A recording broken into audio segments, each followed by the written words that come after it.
place pour Frère Beau.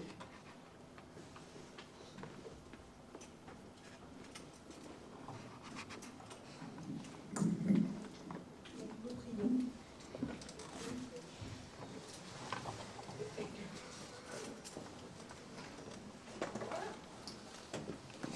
Éternel, notre Père, notre Dieu qui vit dans les cieux, béni sois-tu pour ton grand amour, pour ta grâce infinie, pour ce beau jour de sabbat que tu nous permets de vivre avec toi. Merci, Père, de nous pardonner de tous nos péchés, de tous nos défauts, de tous nos manquements et de toutes nos imperfections. Et merci de nous délivrer, s'il te plaît, Père, par le sang puissant de Jésus-Christ de tout mal. À cet instant, nous t'implorons parce que jusqu'à midi, nous allons méditer sur ta parole de vérité.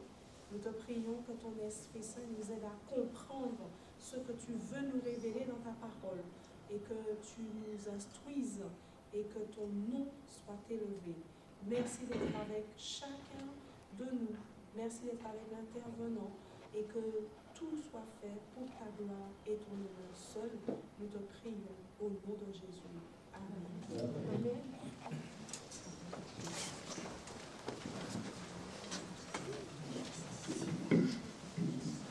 Lequel est l'appareil?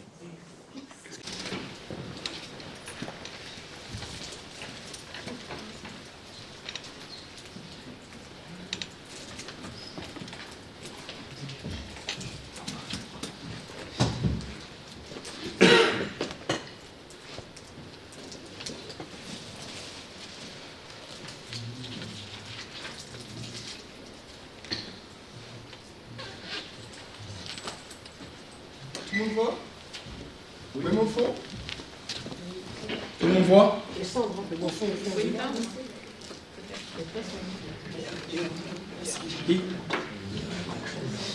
il ne faut pas éteindre parce que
Alors, en attendant que le frère nous permette de prendre, je voudrais vous remercier tous d'être venus en ce matin, ce sabbat matin, afin de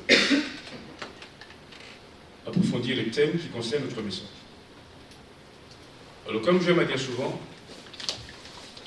une citation que j'aime énormément, c'est la déclaration de la sœur White dans 1 Écrits, page 63. Où elle dit qu'il y a beaucoup de vérité dans la parole de Dieu. Mais c'est de la vérité présente dont le peuple a besoin.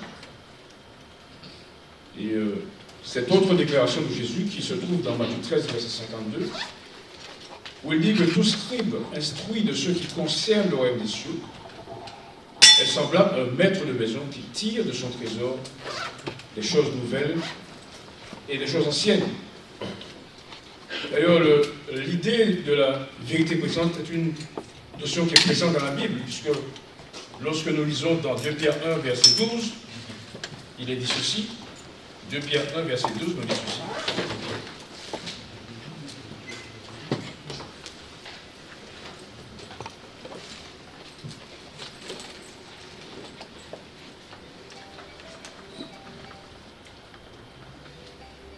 Voilà pourquoi je prendrai soin de vous rappeler ces choses, bien que vous le sachiez et que vous soyez affermis dans la vérité présente. On voit donc que le terme vérité présente n'est pas quelque chose de nouveau. Et en l'occurrence, la vérité présente du temps des apôtres était Christ crucifié et Christ ressuscité. C'était là le thème de leur message. Ainsi donc, aujourd'hui, le thème de notre message doit être, bien entendu, le message du troisième ange, qui dit que si quelqu'un adore la bête et son image, il boira lui aussi du vin de la fureur de Dieu versé sans mélange dans la coupe de sa colère, et il sera tourmenté dans le feu et le soufre. Tous ceux donc qui observent ou qui prendront cette marque. Alors, il n'est pas, je veux dire, sage ou honnête pour nous de répéter les mêmes choses, de répéter les choses qui ont bercé notre enfance, mais il faut que nous nous concentrions sur ce message-là, le message du troisième ange, celui grâce auquel bien la terre sera éclairée de la gloire de Dieu.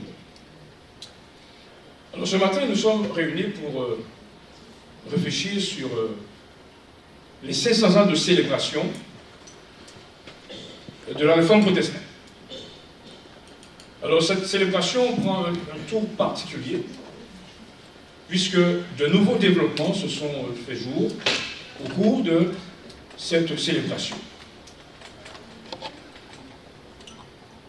Alors, comme vous le voyez, le thème de notre séminaire sera de la fin du protestantisme à la proclamation du glorieux message des 3 ans. Et, frères et sœurs, je pense qu'il est important que nous comprenions que ce thème choisi aujourd'hui, est un thème capital. Il est capital parce qu'il est nécessaire que nous comprenions les bouleversements qui ont lieu dans le monde aujourd'hui, les bouleversements qui secouent le monde aujourd'hui. Non seulement en termes politiques, mais surtout en termes religieux. Nous voulons, en tant qu'adventistes, comprendre les dessous des changements qui ont lieu dans le christianisme, et particulièrement chez les protestants américains. Je répète ça, nous voulons comprendre les bouleversements qui ont lieu dans le christianisme en général, et chez les protestants, je veux dire, aux États-Unis. Il est impératif que nous soyons interpellés et que chaque adventiste du 7e jour trouve sa place dans le mouvement que Dieu a suscité pour porter, élever son grand nom devant les nations, et surtout que nous comprenions qu'à ce moment-là, eh bien, il s'agira d'élever et d'exalter la sainte loi de Dieu, précisément lorsque seront promulguées les lois du dimanche. Et je vous invite donc à m'accorder une attention soutenue, afin qu'éclairés par l'Esprit Saint, nous ayons les idées claires sur les événements et sur les enjeux qui se passent aujourd'hui devant nous. Donc je me répète que le thème est le suivant: de la fin du protestantisme jusqu'à la proclamation glorieuse du message des 3 anges. Alors, pour comprendre bien ce qui se passe aujourd'hui, il nous faut nous ramener à quelques années en arrière, 2 ans, lorsque le pape a entamé une réconciliation avec la puissante Église orthodoxe. Et à ce moment, il a rencontré le cardinal Kirill dans l'île communiste de Cuba, excusez du peu. Après avoir entamé cette réconciliation avec les orthodoxes, le pape, au cours de l'année 2016, précisément le 30 octobre 2016, a célébré la réconciliation avec les protestants, je veux dire suédois, dans la ville de Lund, en Suède. Au cours de cette séance, cette cérémonie, eh bien, on a célébré la réconciliation entre les deux communautés Et bien sûr, on a fait table rase sur les divergences qui ont eu lieu pendant ces 16 ans derniers, depuis le 31 octobre 1517 jusqu'à nous. Et il ne vous aura pas échappé que, au cours de cette année, en tout cas le 31 octobre 2017, ou même un peu avant, de nombreux luthériens et les catholiques se sont rassemblés pour célébrer cette réconciliation. Alors, quelle importance cet événement a pour nous aujourd'hui? Quels sont les tenants et les aboutissants d'une telle, je veux dire, célébration? Qu'est-ce que Dieu attend de nous? Quelles sont les interférences que Dieu, finalement, va faire au cours de ce moment?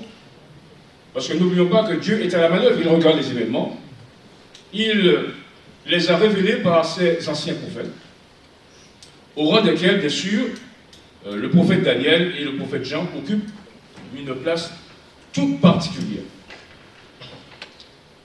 Quel sera le dernier quartier général de l'Évangile? Et en corollaire à cette question, en quoi la question de la Palestine est importante, je veux dire, dans le cadre de ces événements. Alors, pour qu'on le comprenne bien, retournons à quelques années en arrière. Nous sommes en 1510, quelques 979 ans après que Martin Luther ait visité la ville de Rome. Luther visite la ville de Rome et dans cette visite, il découvre des choses inavouées qui se pratiquaient au sein du clergé, je vais dire catholique.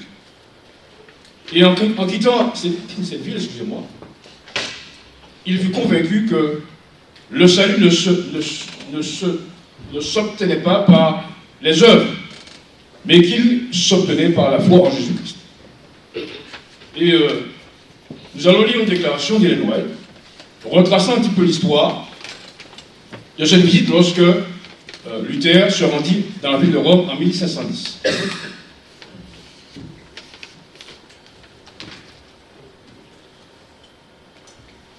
Alors, juste avant de lire cette déclaration, vous avez ici une poignée de main chaleureuse entre l'évêque de la ville dans une ville d'Allemagne et ainsi qu'un pasteur protestant, célébrant ainsi finalement cette réconciliation. Alors, on n'en a pas beaucoup parlé, et je pense que cela fait le jeu d'adversaire, mais tous ceux qui s'intéressent à la chose religieuse doivent savoir que le 31 octobre, et même un peu avant, il y a eu des célébrations en Allemagne, je veux dire, célébrant cette réconciliation dans le concert du monde protestant et du monde, je le dis, catholique.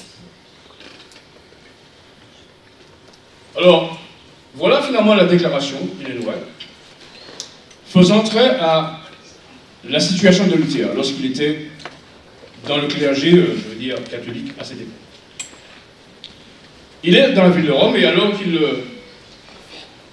va visiter cette ville, il sera amené finalement à gravir l'escalier qui était censé avoir servi pour Jésus alors qu'il montait à Golgotha. Alors, il est dit ceci. Par un récent décret, le pape venait d'accorder une indulgence à tous ceux qui graviraient à genoux l'escalier de Pilate, qu'on prétendait être celui miraculeusement transféré de Jérusalem à Rome, par lequel notre Sauveur était descendu en quittant le tribunal romain. Luther en faisait dévotement l'ascension, quand tout à coup, la parole du prophète Habacuc, que Paul a répétée, retentit dans son cœur. Comme un tonnerre, le juste vivra par la foi. Se relevant brusquement, il s'éloigna honteux et bouleversé. Cette parole impressionna toujours son âme. Dès ce moment, il vit plus clairement que jamais combien il est erroné de chercher le salut par les œuvres. Ses yeux étaient dessillés, et cela pour toujours, sur les égarements de la papauté. en détournant son visage de la ville de Rome, il en avait détourné son cœur. Et à partir de ce jour, l'abîme qui l'en séparait devait aller en s'élargissant jusqu'à la séparation complète. Fin de citation. Déclaration trouvée dans la Tragédie des siècles, page 132. Donc voilà le départ de cette histoire et du rôle que va jouer Martin Luther dans le cadre de la réforme protestante. Alors, il y a plusieurs manières de parler de cette affaire. On peut, si vous voulez, égrener à loisir, eh bien, toute l'histoire et les événements qui ont lieu à cette époque. Mais ce n'est pas notre but. Bien sûr, nous allons passer par quelques phases historiques, mais notre principal objectif, c'est de voir le lien qu'il y a entre ces événements, depuis Luther, 1710, et la fin de la proclamation de l'Évangile, car c'est de cela qu'il s'agit. Alors, depuis cette époque, eh bien, les relations, en tout cas depuis Luther disait que les relations qu'il avait eues avec la papauté allaient, en tout cas les divergences, devaient aller en s'élargissant. Cela signifie qu'il ne devrait et ne saurait y avoir de relations, ou alors de ponts placés entre les deux communautés. Mais comme ça arrive souvent, lorsque, je veux dire, les pionniers meurent, eh bien, ceux qui viennent après veulent donner une nouvelle forme à la cause. Et c'est exactement ce qui s'est passé. Les personnes qui ont pris la succession de la réforme protestante n'ont pas tenu compte du fait que Luther voulait qu'une barrière infranchissable, un mur insurmontable soit placé entre les deux communautés. Et donc, je disais que ceux qui ont pris la suite ont fait des pieds et des mains pour que les deux communautés se rejoignent. Et d'ailleurs, chose étrange, ce n'est qu'au cours de cette célébration que j'ai appris que le 31 octobre 1999, alors la date est importante parce que cette date constitue une date, je veux dire, phare dans le conflit, je veux dire, entre Luther et la papauté. Puisque c'est au cours de cette date, le 31 octobre 1530, eh bien, qu'il y a eu la confession d'Augsbourg. Et au cours de cette réunion, Luther finalement a placé, enfin il n'était pas présent, c'est son ami Mélanchthon, mais cette réunion a servi de base comme plateforme pour le credo de la réforme protestante. Eh bien, on apprend que au cours de cette réunion, le 31 octobre 1999, eh bien, qu'il y a eu finalement une déclaration commune entre les deux communautés. Alors, je voudrais m'arrêter ici pour que nous comprenions bien les choses. Vous savez, nous croyons à la parole de Dieu. Mais tout en croyant à la parole de Dieu, bien, nous vaquons à nos occupations. Et le temps semble passer sans que rien ne se passe. Mais tandis que nous dormons, la prophétie de Dieu s'accomplit de manière inéluctable. Et c'est pourquoi je disais, comme je disais en introduction, qu'il faut que chaque adventiste, je veux dire, soit interpellé par cette situation et qu'il cherche la place qu'il doit occuper dans le mouvement que Dieu a suscité. Cela veut dire que dans notre relation avec Dieu, dans notre découverte de la vérité, dans notre apprentissage de la vérité, eh bien, il ne saurait y avoir de laisser aller, de laxisme, mais ces choses finalement doivent, comme dirait la sœur White dans Premiers Écrits, page 118, ces choses doivent occuper notre esprit et retenir toute notre attention. Car si nous n'y prêtons pas attention, eh bien, les prophéties vont s'accomplir et finalement nous serons laissés à la remorque, nous serons laissés en arrière et vaille que vaille, même si nous ne faisons pas partie de ceux qui accompagneront ou qui feront partie de la glorieuse réalisation des promesses de Dieu, eh bien, nous serons laissés en arrière. Alors je disais qu'il y a eu cette déclaration commune. Donc, je vais vous citer 2 points afin que vous compreniez véritablement de quoi l'on parle et de quel enjeu il s'agit. Et qu'on ne répète pas à loisir que, bon, le 31 octobre, jeudi 2007, on a célébré la réconciliation, je veux dire, entre les catholiques et les protestants. De quoi l'on parle lorsqu'on parle de ça? Alors, voilà 2 points de cette déclaration qui dit ceci. Nous sommes au point 16. Tous les êtres humains sont appelés par Dieu au salut en Christ. Nous sommes justifiés en lui lorsque nous recevons ce salut dans la foi. La foi elle-même est un don de Dieu par le Saint-Esprit qui agit dans la communauté des croyants. Alors quand je dis ça, je dis fine. Très bien. Les catholiques et les protestants, en tout cas surtout les catholiques, ont compris que le salut s'obtenait par la foi en Jésus-Christ. Et que le salut s'obtenait par la seule foi en Jésus-Christ sans qu'il n'y ait d'ajout.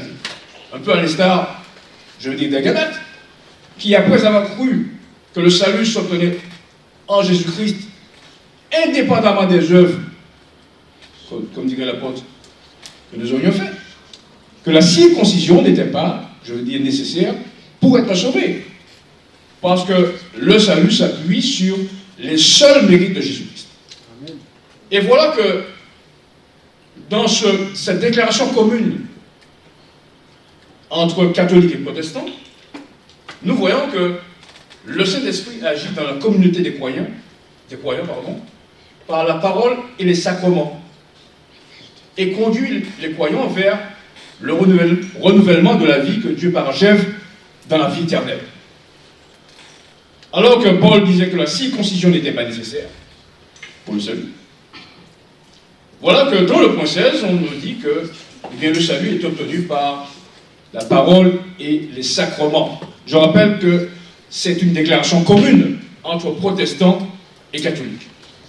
Et quand nous parlons de sacrements, nous voyons de quoi il s'agit. Bon, je ne suis pas spécialiste de la question des sacrements, mais je crois savoir qu'il y a une qui s'appelle, je veux dire, la confession, qu'il y a le sacrement de la réconciliation, et autre, je veux dire, sacrement, qui, un peu à l'instar de la circoncision chez les Juifs, sont un ajout en vue de l'obtention du salut. Alors, regardons ici le point numéro 28. Nous lisons. Nous confessons ensemble que dans le baptême, le Saint-Esprit unit la personne humaine au Christ, la justifie et la renouvelle effectivement. Malgré cela, le justifié demeure sa vie durant et constamment dépendant de la grâce de Dieu, qui le justifie sans condition. Il n'est pas soustrait au pouvoir, toujours encore affluent du péché, et à son emprise. Il n'est pas dispensé de combattre perpétuellement la convoitise égoïste du vieil homme, qui le met en opposition à Dieu. Même le justifié, donc là finalement on est dans le salut par la foi, mais là vous allez voir que cette phrase qui vient, finalement on va prend le contre-pied de l'affirmation selon laquelle le salut s'obtient par la foi, puisque je lis ici. Même le justifié doit quotidiennement implorer le pardon de Dieu, d'accord? Comme dans notre Père, il est constamment appelé à la conversion et à la pénitence. Et le pardon lui est à nouveau accordé. Alors là, nous disons non. Nous disons que le pardon s'obtient simplement par la foi en Jésus-Christ, par les mérites du Sauveur, et qu'il n'est pas besoin, je veux dire, de sacrifier un rite qui serait le rite de la pénitence. Ceci montre bien que cette déclaration commune n'entre pas dans le cadre de la réforme protestante. Et lorsqu'on introduit ceci dans une déclaration commune entre protestants et catholiques, on voit bien que le protestant, finalement, dans cette affaire-là, a perdu son âme. Et que cela a été en réalité un marché de dupes. Et que ceci est contraire à la réforme protestante, et contraire c'est une renonciation finalement de l'esprit de la réforme. Et ceci est important de comprendre parce que même si une vérité, je veux dire, est prépondérante à 99%, le seul pourcent d'erreur contenu dans cette vérité, finalement, la détruit et ne entre pas dans le cadre de ce que Dieu voudrait que nous ayons dans le cadre de la proclamation de la vérité. Alors, pour bien comprendre finalement que ce pourcentage d'erreur, en tout cas, si infime soit-il, va finalement noyer et détruire toute la vérité, je vous lire une déclaration ici trouvée dans le livre Tragédie des siècles, à la page 636. Et ceci, bien sûr, est du plus profond intérêt, du plus grand intérêt, puisque nous savons que malheureusement, il y a des observateurs du sabbat. Il y a des croyants de la vérité présente, il y a des croyants au message des trois anges, qui, passez-moi l'expression, fricotent avec les protestants. Et qui vont louer le jour du sabbat, le 7e jour, et se retrouvent dans, je veux dire, les lieux de culte le dimanche avec les protestants. Je veux dire, nous n'avons rien contre les protestants. Nous savons que, selon notre message, selon même la déclaration de Christ, dans Jean 10, verset 16, il dit que j'ai d'autres brebis qui ne sont pas de la bergerie. C'est là qu'il faut que je les amène. Il y aura un seul berger et un seul troupeau. Bien entendu, à l'époque de Christ, cette bergerie était l'église juive, le peuple d'Israël, en tout cas de Juda, dont Dieu avait fait le dépositaire de ses oracles, et qui avait pour mission d'exalter le Seigneur, non seulement en parlant de sa loi, mais au travers des rites, je veux dire, de la moisson cérémonielle, il devait exalter Jésus devant l'humanité. Nous allons développer la question tout à l'heure.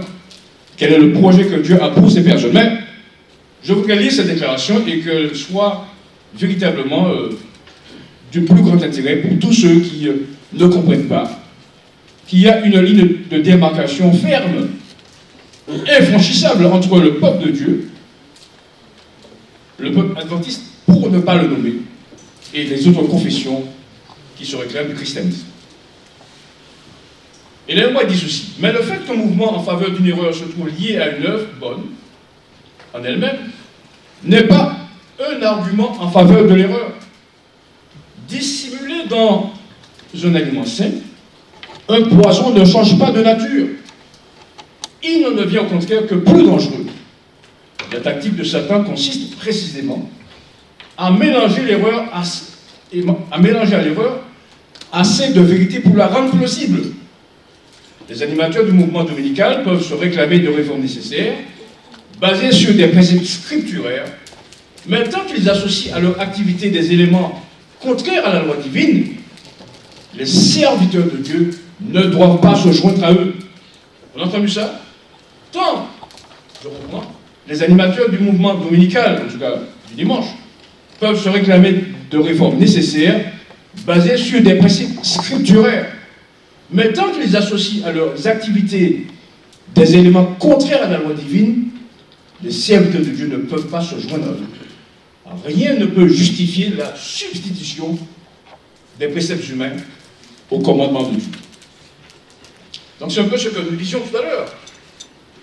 Nous disons que quand on prend ces déclarations relatives à cette déclaration commune entre protestants et catholiques, nous y voyons une affirmation du salut par la grâce, du salut obtenu par la foi, sur les mérites du Sauveur. Mais nous y voyons aussi des éléments qui sont contraires au principe même de ce salut.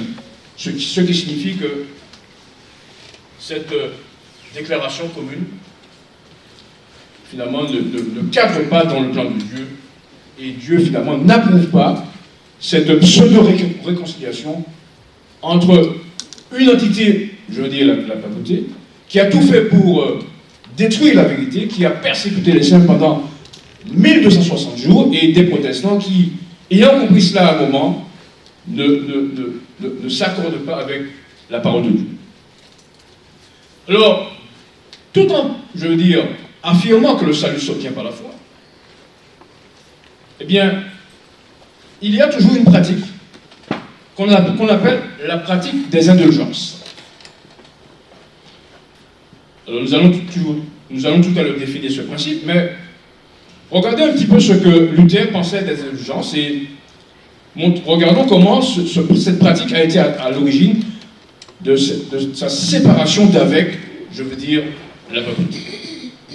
Je lis dans la Tragédie des siècles, à page 132, où il est dit ce qui suit.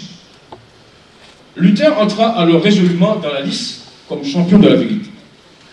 Montant en chair, il fit entendre de solennels avertissements. Mettant en relief la nature odieuse du péché, il affirma qu'il est impossible à l'homme, par ses propres efforts, d'atténuer sa culpabilité ou d'éluder le châtiment de Dieu. Seule la repentance et la foi en Jésus-Christ peuvent sauver le pécheur. La grâce, donc gratuite de Dieu, ne s'obtient pas par prix d'argent. Ne s'obtient pas par prix d'argent. Luther conseillait à ses auditeurs non d'acheter des indulgences, mais de compter avec foi sur un sauveur ressuscité, crucifié. Relatant sa douloureuse recherche du salut par des humiliations et des pénitences, le mot revient, il les assura qu'il n'avait pas trouvé paix et joie qu'en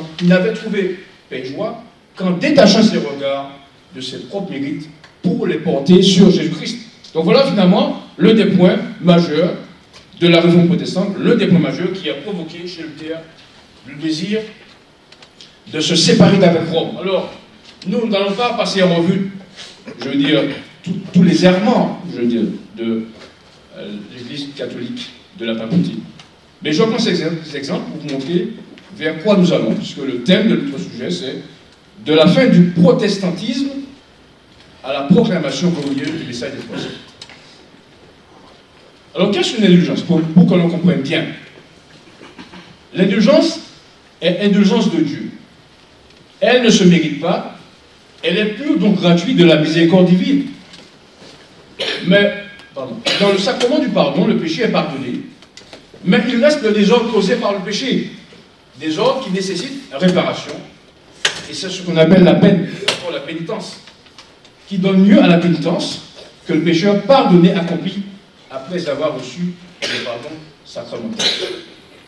Il y a deux types d'indulgence, et voilà finalement, entre guillemets, celle que l'on considère comme plus gratifiante. L'indulgence plénière est une grâce offerte par Dieu à l'occasion de l'année jubilaire. Elle est réparation, effacement du désordre causé par le péché.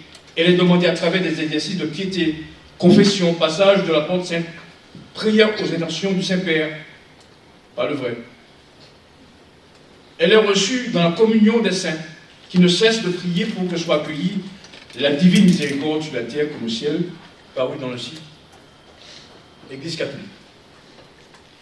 Alors voilà ce contre quoi, je dis Luther combattait, affirmant que le salut s'obtenait uniquement par la foi.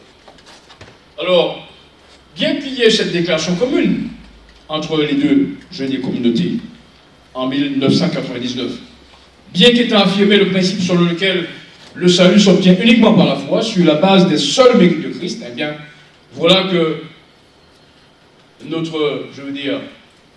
l'évêque de Rome a accordé une indulgence, heureusement gratuite, heureusement entre guillemets, le 26 novembre 2016. Voilà, je lis une indulgence plénière pour ceux qui font le pèlerinage et pour ceux qui ne peuvent le faire, Le pape François a accordé au sanctuaire de Fatima de conférer l'indulgence plénière aux pèlerins, aux conditions habituelles à l'occasion de l'année jubilaire pour le centenaire des apparitions de la Vierge Marie à partir du 26 novembre 2016. Alors, comme je disais, nous sommes toujours dans la même pratique. Et bien qu'il y ait eu une déclaration commune, bien qu'il y ait eu une fin de la protestation, comme ils disent là-bas aux États-Unis, the protest is over, la protestation est terminée. Malgré le fait qu'il y ait eu cette reconnaissance du salut sur la seule base des mérites, eh bien, on perpétue des choses, des pratiques qui sont contraires à l'esprit de la réforme initiée par Luther. Alors, maintenant que nous avons vu cela, nous avons vu finalement que les protestants ont été bernés dans cet accord. Il faut que nous comprenions pourquoi l'Église catholique conserve toute sa suprématie. Et affirmant ce désir inassouvi du désir de suprématie de l'Église de Rome, de l'évêque de Rome, la plume inspirée déclare ce qui suit dans le livre Tragédie, page 486. Alors avant que je n'aille dans cette déclaration, retraçons un petit peu le fil des événements afin que nous allions de progression en progression pour que nous comprenions que nous allons, nous discutons de thème qui s'appelle de la fin du protestantisme jusqu'à la proclamation glorieuse du Messie des Trois. Donc nous avons vu, nous sommes au stade de la déclaration commune. Et nous constatons nécessairement que ceci se fait dans le cadre du désir inassouvi de la suprématie de l'Église de Rome. Et ceci est important à comprendre car dans les grandes discussions qui auront lieu, je veux dire, au dernier temps, dans le conflit qui va opposer l'Église de Dieu aux puissances du mal, c'est cette suprématie qui sera, je veux dire, mise en exergue de manière à imposer le sabbat, en tout cas imposer le faux sabbat, le sabbat de l'homme de péché, le dimanche, premier jour de la semaine, comme jour d'adoration. Voilà ce que la plume inspire, voilà ce que la servante du Seigneur déclarait dans la tragédie des siècles, il y a quelques 130 et quelques années. Or, l'Église catholique n'a pas abandonné ses prétentions à la suprématie. Quand je lis cette phrase, je veux dire que, puisqu'elle n'a pas abandonné, je veux dire, ses prétentions à la suprématie, lorsqu'on parle de déclaration commune, laquelle qui prévaut dans la déclaration, ce n'est pas celle des protestants. Celle qui prévaut, c'est celle des catholiques, puisqu'on parle, bien entendu, de pratiques qui sont contraires à la notion de salut par la foi. Or, l'Église catholique n'a pas abandonné ses prétentions à la suprématie. Que le monde et les églises protestantes reconnaissent virtuellement en acceptant le jour de sa création et en répudiant le sabbat des Écritures. Un évêque français affirme que l'observation du dimanche, par les protestants, est un hommage rendu malgré eux à l'autorité de l'Église catholique. Ils ont beau se réclamer pour un changement de l'autorité de la tradition et des pères, ils le font au mépris du principe même qui les a séparés de Rome, à savoir le seul et unique règle de foi est l'Écriture. Et la servante du Seigneur, la messagère du Seigneur à qui Dieu a donné ses révélations, ô combien utile aujourd'hui pour que nous comprenions véritablement ce dans quoi nous sommes, déclare ceci. Rome voyait qu'il s'abuse, le qu'il, bien sûr, se réfère aux protestants, et ferme volontairement les yeux sur des faits évidents. Aussi se réjouit-elle en constatant que l'idée d'une loi du dimanche gagne du terrain, assurée de voir tôt ou tard le monde protestant revenir dans son giron. L'observation du dimanche imposée par des églises protestantes équivaut à l'obligation d'adorer la papauté ou la bête. En outre, en imposant un acte religieux par l'intermédiaire du pouvoir civil, les églises formeront une image de la bête, et il s'en suivra que tout pays protestant qui imposera l'observation du dimanche rendra par là obligatoire l'adoration de la bête et de son image. Fin de citation, Tragédie des siècles, page 486. Ainsi, nous voyons que nous sommes aujourd'hui dans la démarche qui consiste à considérer que, eh bien, l'évêque de Rome est celui à qui on va se référer dans le cadre, je veux dire, de cette union. Et que les protestants, finalement, n'ont pas grand-chose à dire sur la question. Je poursuis en disant ceci. Alors, les événements nous ont quelque peu détourné l'attention des États-Unis d'Amérique, puisqu'on a finalement focalisé sur cette célébration des 500 ans du protestantisme et les feux de l'actualité, je veux dire, religieuse, ont été tournés vers l'Europe. Mais tout adventiste, je veux dire, en tout cas tout étudiant sérieux de la prophétie biblique, doit, tout en gardant un œil ouvert du côté de l'Europe, doit avoir le regard tourné de l'autre côté de l'Atlantique, vers les États-Unis d'Amérique. Car bien que la papauté jouera un rôle prépondérant dans les promulgations des lois du dimanche, bien que le jour de repos décrété par la papauté, en tout cas le dimanche, sera au centre des discussions, eh bien, la révélation de Jésus-Christ. Et j'insiste là-dessus, parce que lorsque nous parlons de parole de Dieu, nous ne pouvons pas recourir à mon avis, je crois que, ou à répéter des choses finalement qui tombent dans le sens commun. Il nous faut, lorsque nous parlons de vérité, nous tourner vers la parole de Dieu. Donc je disais qu'alors que eh bien, le monde a focalisé sur le fait des 500 ans du protestantisme en Europe, l'étudiant sérieux de la prophétie doit, tout en ayant un œil ouvert du côté, je veux dire, de l'Europe, avoir les yeux fixés, tournés de l'autre côté de l'Atlantique, c'est-à-dire vers les États-Unis. Et je voudrais relire cette déclaration de Christ dans le livre de la Révélation, chapitre 1er, verset 1er, où il est dit ceci.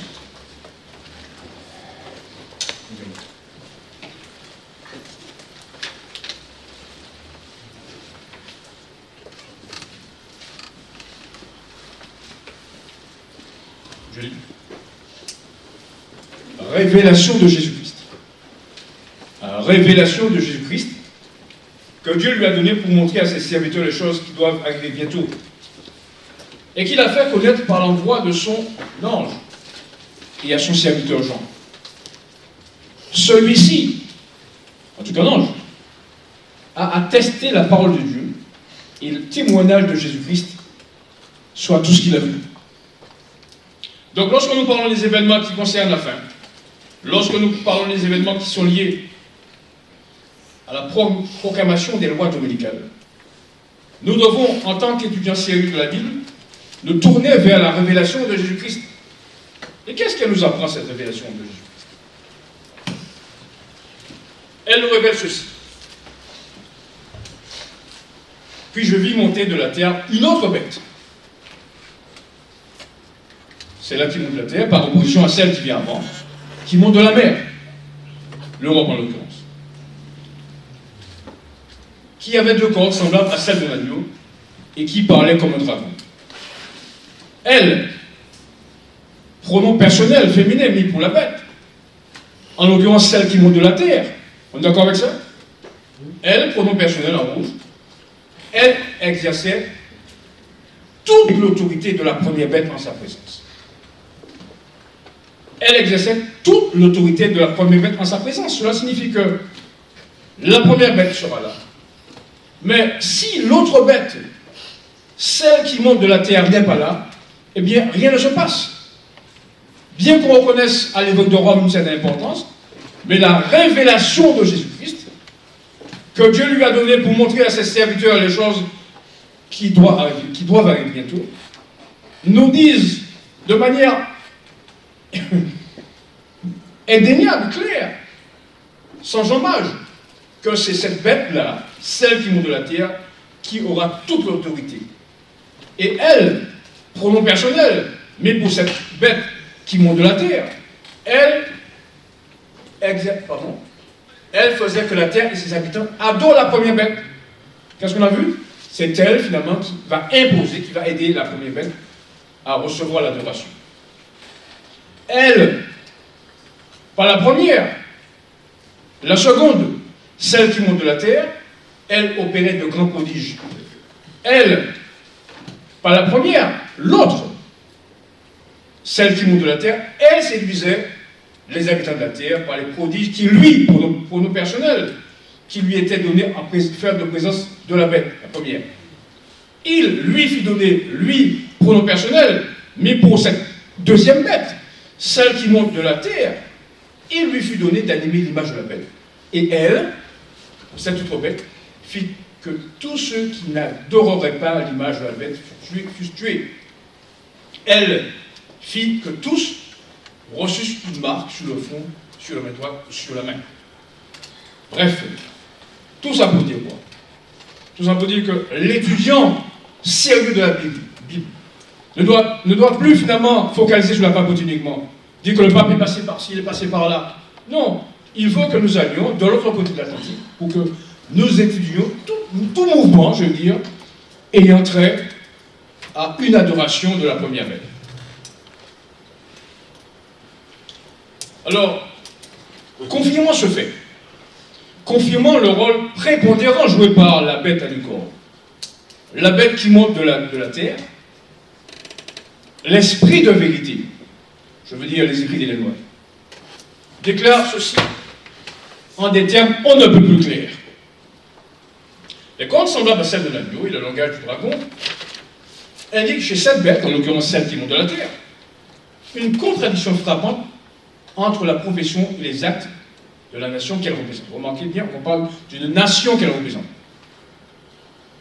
C'est par ses lois et c'est par ses décisions judiciaires qu'une nation parle. Et c'est par ces mêmes organes de la dite bête démentira les principes libéraux et pacifiques qu'elle a mis à la base de la chose publique. Écoutez bien, la prédiction disant qu'elle parlera comme un dragon et qu'elle exercera toute l'autorité de la première bête en sa présence, annonce clairement l'apparition d'un esprit d'intolérance et de persécution analogue à celui manifesté par les nations représentées par le dragon et le léopard. Alors je m'arrête là juste pour dire quoi? Qu'est-ce que ça signifie ce qu'elle dit ici, ce que dit l'esprit de vérité? Un esprit d'intolérance analogue à celui, je veux dire, manifesté par le dragon et la bête léopard qui représente la bête qui monte de la mer. Ben, cet esprit d'intolérance a été initié par, je veux dire, l'adversaire de Dieu. Ce que l'apôtre, je veux dire, Paul appelle l'homme de péché, qui a persécuté les saints pendant 42 mois. C'est-à-dire un temps des temps et la moitié de temps, cela signifie en réalité pendant 1260 jours. Et qu'est-ce que la révélation de Jésus-Christ et l'esprit de vérité veulent nous montrer? Ils veulent nous montrer simplement la chose suivante. De même que la papauté a persécuté les saints pendant 1260 jours,